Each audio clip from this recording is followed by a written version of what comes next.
Well, good evening, everyone. Good to see you all. So earlier this year in South Africa, I had an opportunity to set out the administration's strategy for Africa. And at its core, it really can be distilled to a single word, and that word is partnership. The reality is that the United States and African nations cannot deliver on any of the fundamental aspirations of our people. We can't solve any of the big challenges that we face if we don't work together. So our approach is about what America can do with African nations and people, not for them. And that's what this summit, the U.S. African Leaders Summit, has really been all about. We took full advantage of having so many leaders from African governments, businesses, to strengthen these partnerships, as was demonstrated, I think, by the robust engagement from President Biden, Vice President Harris, and a large number of our cabinet secretaries throughout the course of the week. And as you've heard, we're putting considerable new resources toward advancing our shared priorities, $55 billion over the next 3 years alone. So let me just take a minute to sum up and highlight a few of those key areas that have come out of the summit. But let me start by saying the bottom line is this. We made significant, tangible progress across every one of our priorities this week, building on the momentum that we've generated over the past 2 years. We committed to ensuring African countries have a prominent seat at the table, wherever consequential decisions are being made, consequential issues discussed. We delivered on that. At the United Nations General Assembly in September, you heard President Biden express support for adding a permanent member from Africa to the UN Security Council. And this week, the President announced support for the African Union to join the G20 as a permanent member.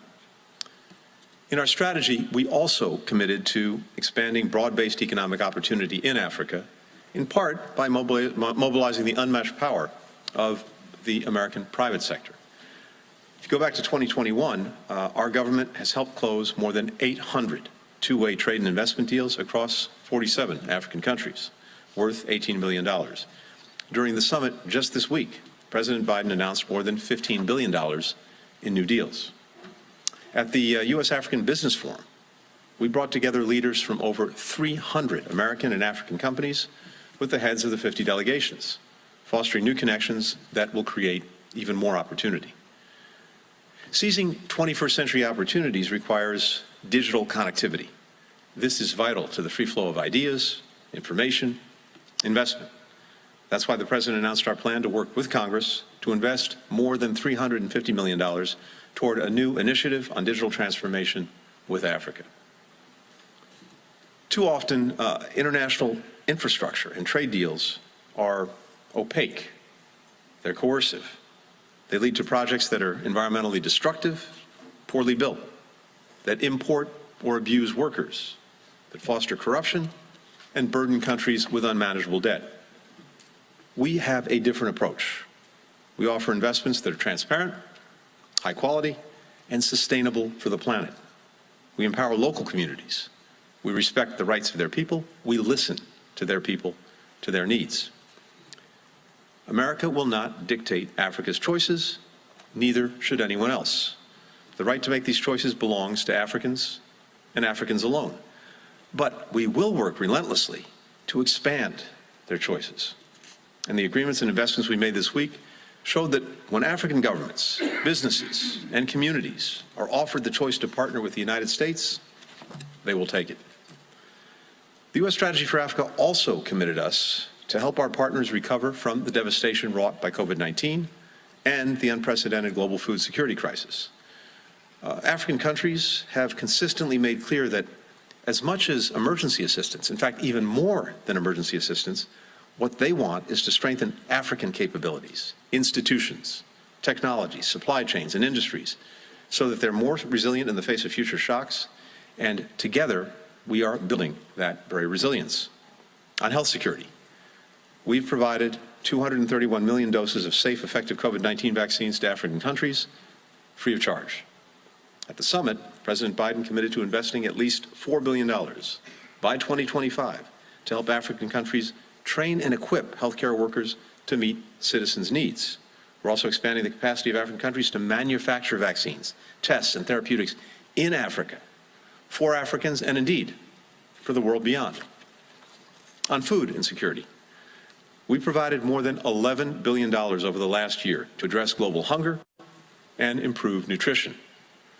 Much of this assistance has gone to African countries, which have been disproportionately impacted by the drivers of hunger: COVID, climate, and conflict, and by President Putin's war on Ukraine, which has made a serious crisis much worse. We're making unprecedented investments to help African countries fulfill their goal of not only being able to feed their own people, but those around the world. 16 of the 20 partners in the Feed the Future program, our flagship program to reduce malnutrition and increase food security, are in Africa, where innovations like high-yield, high-nutrition crops that can endure extreme weather are putting communities on the path to greater resilience.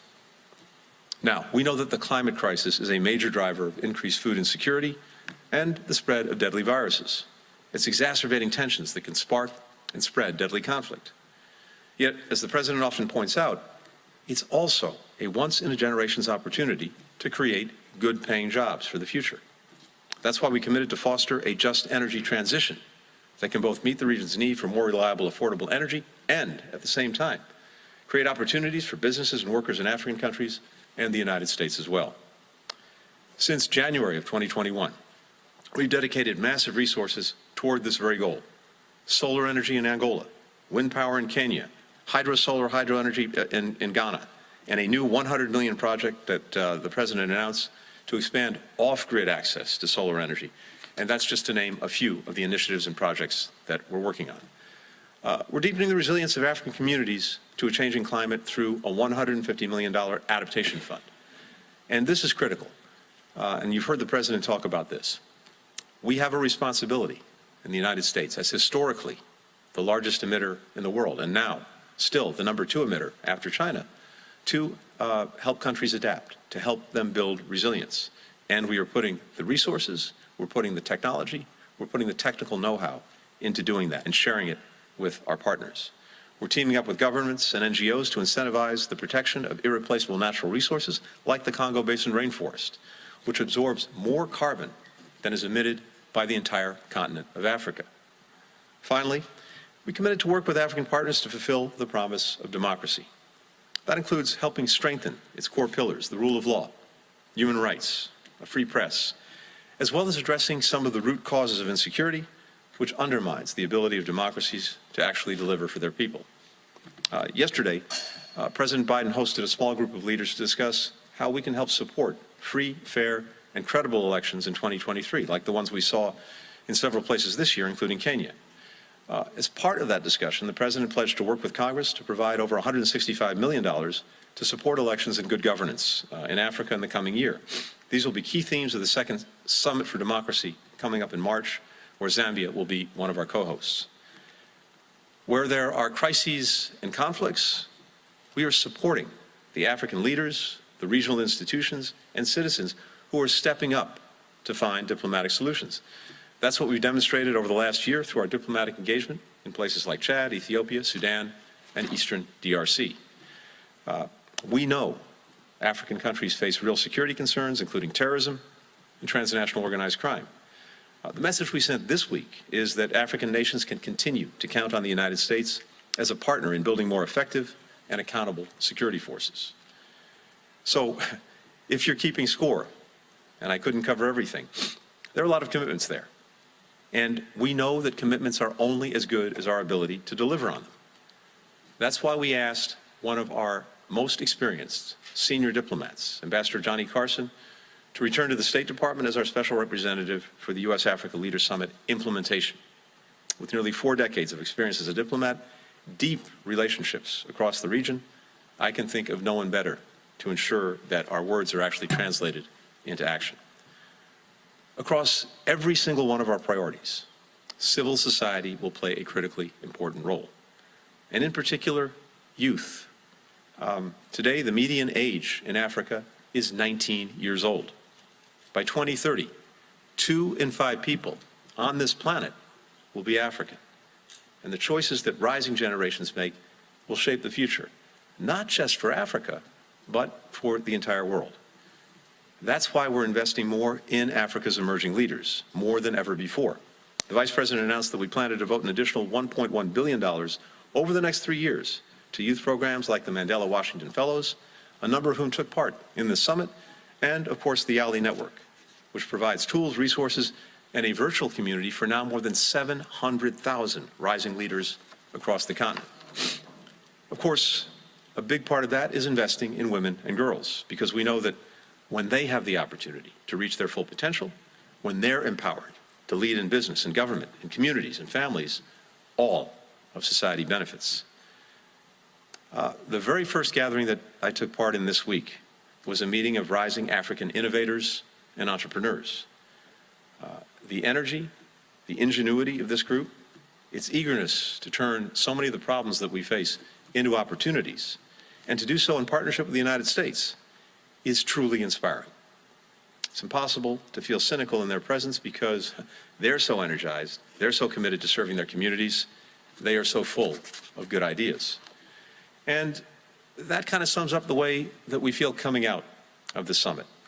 As the President said yesterday, we're all in on Africa's future, because we know that the future of African nations and the United States is a shared one. And in what the President's called a decisive decade, that partnership is more vital than ever. With that, happy to take some questions. Thank you.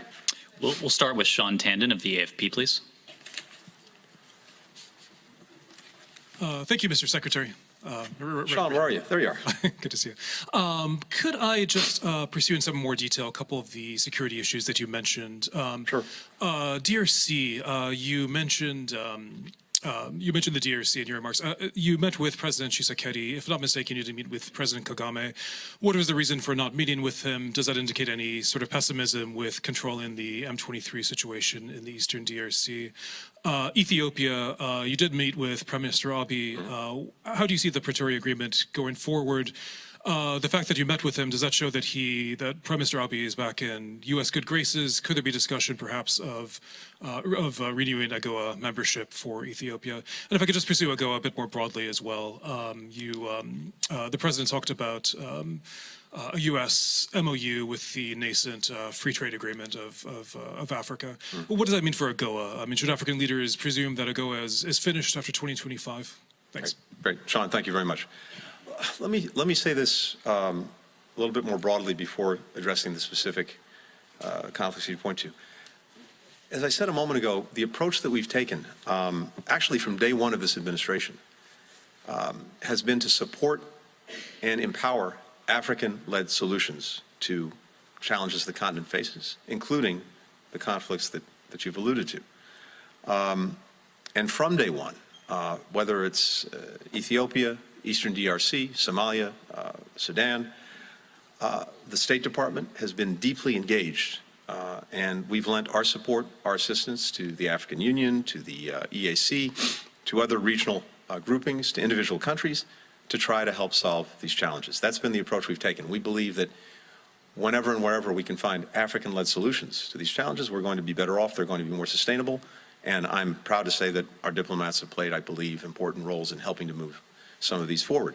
So, with regard to Rwanda and the DRC, first of all, I spoke to President Kagame on the phone just before the summit, and we had a good conversation, just as I had a chance to speak here in Washington to President Tshisekedi. And I can say this, there is a two-track approach and these tracks are pretty much joined, the Nairobi process and then the efforts that Angola is leading that led to an agreement in Luanda, where all sides made commitments to, in effect, pull back and de-escalate the situation. And that's an important agreement, and if and as it's implemented, I think it offers tremendous promise for ending the current conflict and hopefully leading to more durable stability in the eastern DRC. Now, a big part of that is M23 genuinely pulling back, and there we are looking to Rwanda to use its influence with M23 to encourage that and to move that forward. At the same time, any militarized non-governmental group needs to stand down, and that includes groups like the FDLR, and we're looking for all sides to use their influence to ensure that that happens. Rwandan forces need to pull back. So the challenge now is implementation of what was actually agreed, and that's what we're working on with the leaders in question, but also critically with those who are playing a leading role in trying to reduce tensions and resolve conflict, notably Kenya, Angola, the EAC, et cetera. So I have some hope that we now have an agreement and a process that can lead to that result. That's what we're working on. The president of the DRC, the president of Rwanda, and with all of the others in the region who are leading this effort. With regard to Ethiopia, there too, we have a very important cessation of hostilities agreement that has led over the last few weeks to a significant reduction in violence in Tigray. The start of humanitarian assistance getting in significant quantities, the beginning of the restoration of services, and we hope as well the need to verify with international monitors that human rights abuses are no longer taking place. Implementation of this agreement, just as with the Luanda agreement, is the critical piece. Agreement's there. We need to make sure it's implemented, and that ideally the implementation is done as quickly and as effectively as possible. Another critical component of this agreement is for Eritrean forces to withdraw from Tigray.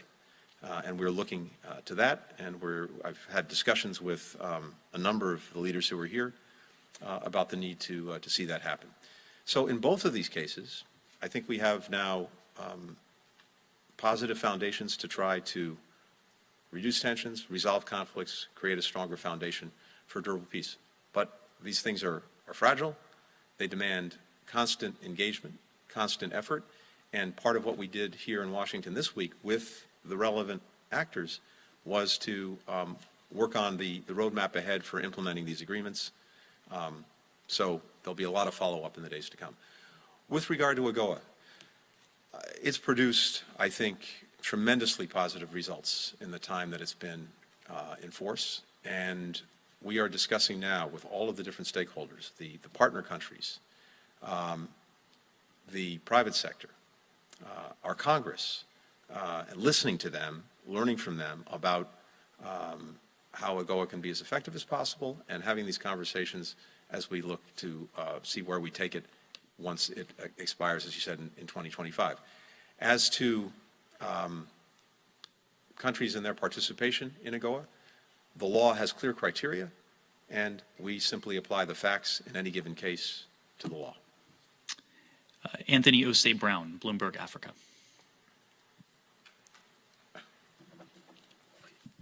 Hi, my name is Antonio Osei Brown from Bloomberg Africa. You mentioned protecting democracy, encouraging democracy in Africa. And one of the meetings you had yesterday with the Ghanaian government, he raised the question of the Wagner Group being allocated a mine in Burkina Faso, and basically called on the U.S. to help protect democracy in West Africa. And I'm wondering, what assurances are you giving to the Ghanaian government and to your allies in the region that you protect them from destabilization from the activities of the Wagner Group or mercenaries in that region? Yeah. So, a few things to be said about this. Wagner Group came up in a number of conversations over the course of this week on the margins of the summit, including, indeed, in my meeting with President Akufo-Addo of Ghana. We've heard repeated concerns that Wagner and groups that are linked to it manufacture or exploit insecurity. They threaten stability. They undermine good governance. They rob countries of mineral wealth. They violate human rights. And we've heard that and seen that again and again. If you go back to 2017, Wagner forces have deployed to the Central African Republic. They've deployed to Mozambique, to Mali, to Libya. And at the same time, we've seen disinformation campaigns that are furthering the exploitative goals that Wagner and its founder have quite literally across the continent of Africa. There are United Nations investigations that detail the targeting of minority groups, the killing of civilians in Central African Republic, in Libya and Mali by Wagner forces. I had called out Wagner recently in the report that we put out on international religious freedom for its activities in the Central African Republic. These investigations have documented human rights abuses. They've documented recruitment and use of child soldiers. And they've also documented the exploitation of resources that Wagner engages in. And we've also seen Wagner interfere with UN peacekeeping operations, endangering peacekeepers, endangering United Nations personnel. It's a long litany of bad things. And then the bottom line ultimately is this. Wherever we've seen Wagner deploy, countries find themselves weaker, poorer, more insecure, and less independent. That's the common denominator. That's the common story across the board, which is why it's so important that we work together with partners in Africa to make them resilient to something like the Wagner Group. We have something called the Global Fragility Act that is now being implemented in an effort to address, in a very comprehensive way, problems of instability so that there's not a vacuum that something like Wagner comes in and tries to fill. We're using all of the relevant tools that we have to counter its influence, everything from sanctions to exposure, some of which I've just done, bolstering state capacity, bolstering regional capacity, bolstering international cooperation. All of these things are necessary. And the bottom line is this. What I heard in conversations this week, as I've heard in the past, is our partners in Africa tell us that they do not want their resources exploited. They don't want the human rights of their people abused. They don't want their governance undermined. And ultimately, as a result, they really don't want Wagner. Shannon Crawford, ABC News.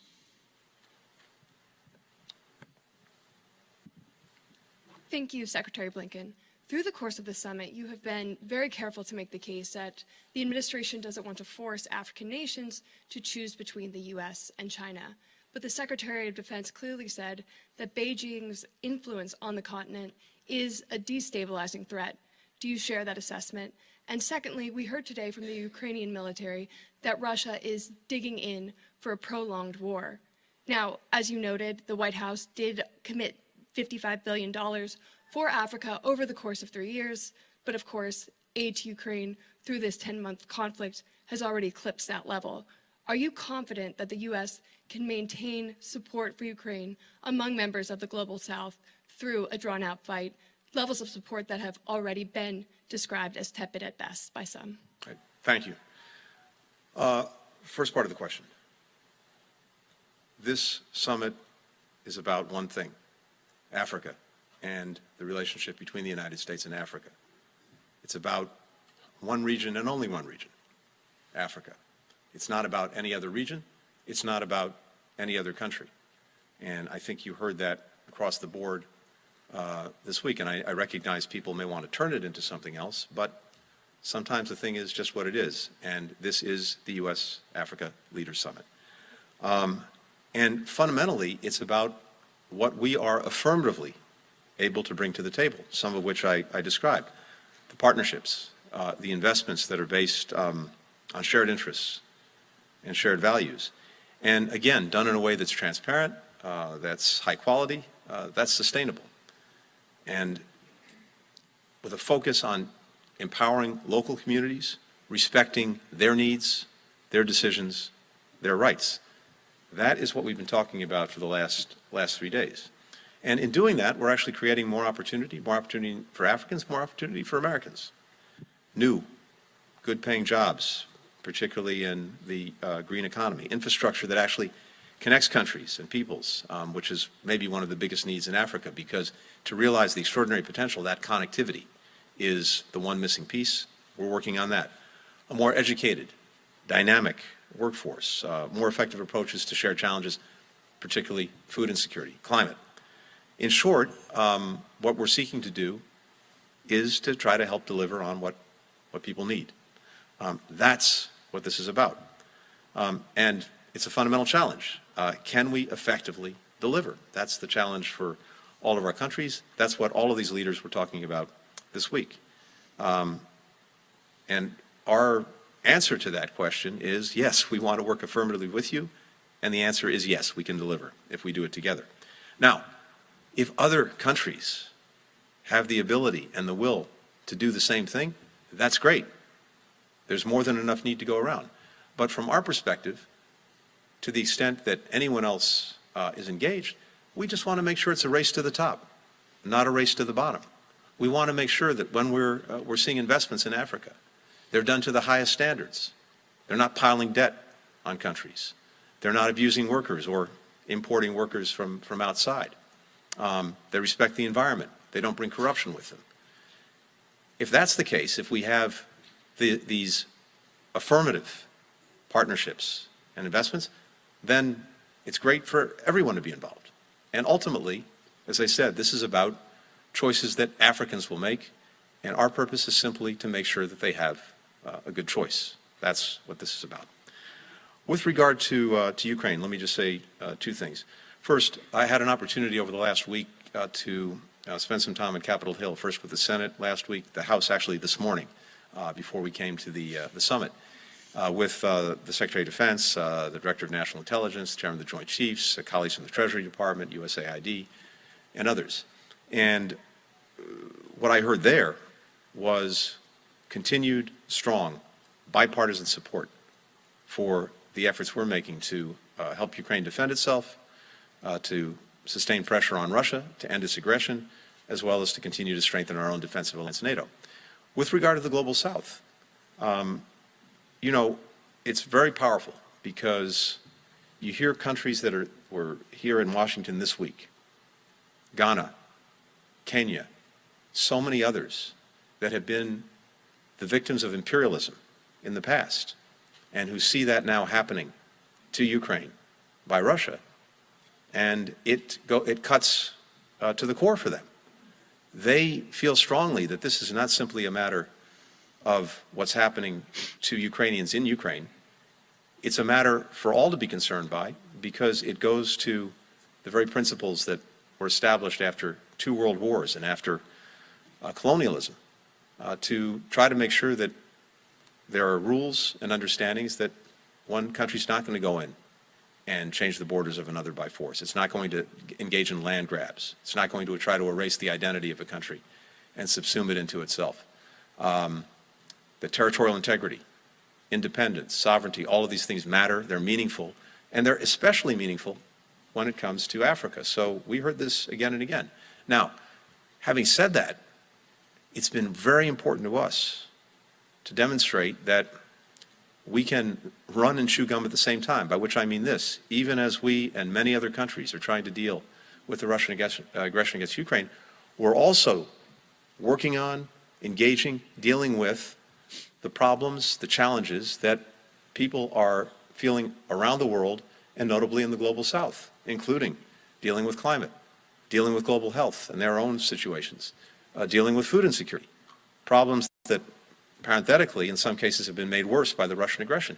I think everything that comes out of these 3 days demonstrates that that's exactly what we're doing, that we are responding in partnership to these needs, even as we're dealing with the situation in Ukraine. It is not a zero sum, and I think, I don't want to speak for them, but if you ask many of the countries that were here this week, I think that they have to come away, based at least on what I've heard, feeling very positive about the engagement of the United States on the issues that matter to them and to the lives of their people, day in, day out. Guillaume Nadine, RFI. Thank you, Mr. Secretary. I wanted to have your take about the outcomes of this summit. Did it meet your expectations? Did it exceed it? And isn't the tough part starting right now, considering the last summit was 8 years ago, and we had to wait 8 years to have another event like this, with the implementation and the follow-up of everything that was decided here. Et puisqu'il y a beaucoup de pays d'Afrique francophone représentés ici, quel est votre... There are many French-speaking countries here. What is your feeling and the report from the summit, does the hard work start now? The outcome is very positive, and you're entirely right. The hardest remains to be done now, and that's always the case with a summit such as this one. We have made significant and tangible progress across every one of the shared priorities that we had going into the summit, and I described some of them a few minutes ago. And so I don't want to repeat. I could actually spend probably the next 15 minutes just going through the list of what we call deliverables. But just in summary, we've announced very significant commitments across the board, some of them even groundbreaking, on peace and security, on diplomacy and good governance, on trade and investment, on health, on the environment, on food security, on technology and innovation, on people-to-people connections and ties. But to your point, and I very much agree with you, what happens over 3 days is very important in setting the direction, making the commitments, but it's what happens over the next 362 days that really matters. It is the follow-through. It is the implementation. And I think that was felt across the board. It's one of the reasons why the President was keen on having maybe our most experienced diplomat for Africa over the last 4 decades, Johnny Carson, take on this role of doing the follow-through, doing the implementation, making sure that everything that we said we would do, we're actually going to do. Similarly, the strategy that we put out on Africa a few months ago that I had the opportunity to do in South Africa, we're in effect putting out a report card on ourselves, as well as in partnership with African countries to make sure that we're making good on what we said we would do. So that's what I think ultimately this needs to be judged on. I believe that the last 3 days were a significant success, but ultimately the ultimate judgment has to be in the days to come, the weeks to come, the months to come. Are we making good on what we said we would do? I'm convinced that we will. And by the way, over the last couple of years that I've been on this job, I've had an opportunity to travel a fair bit in Africa, Kenya, Nigeria, Morocco, Algeria, Senegal, Egypt, South Africa. But as the President mentioned today, I think you're going to see a lot of us in Africa next year, including the President. So that's an opportunity as well to carry forward everything that we've done here, to continue these conversations, to continue the implementation. And I know when the President goes, when other cabinet members go, we're going to want to be able to show that what we did and said here in Washington, we're actually carrying out. Jonathan Dunker, Ghanaian Times.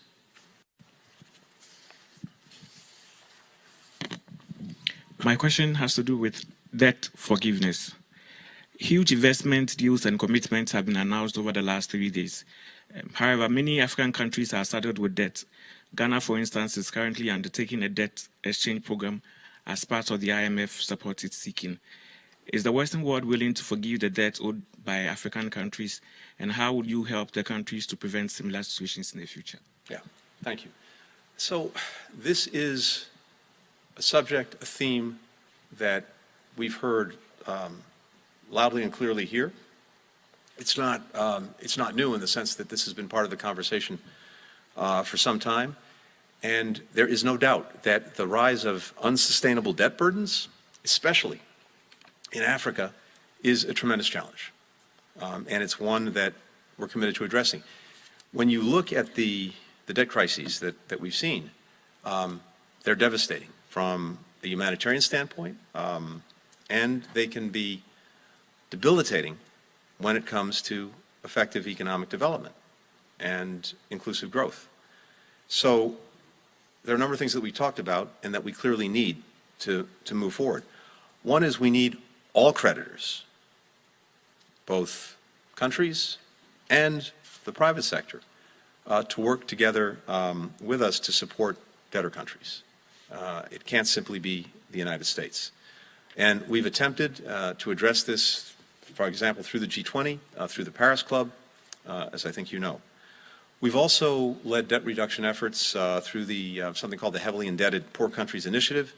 That has provided to date about $75 billion in debt service relief to dozens of countries, I think nearly 40 countries, going back to 1996.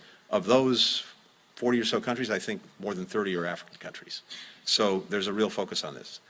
There's a G20 initiative that suspended more than $12.9 billion worth of debt service payments owed by 48 countries.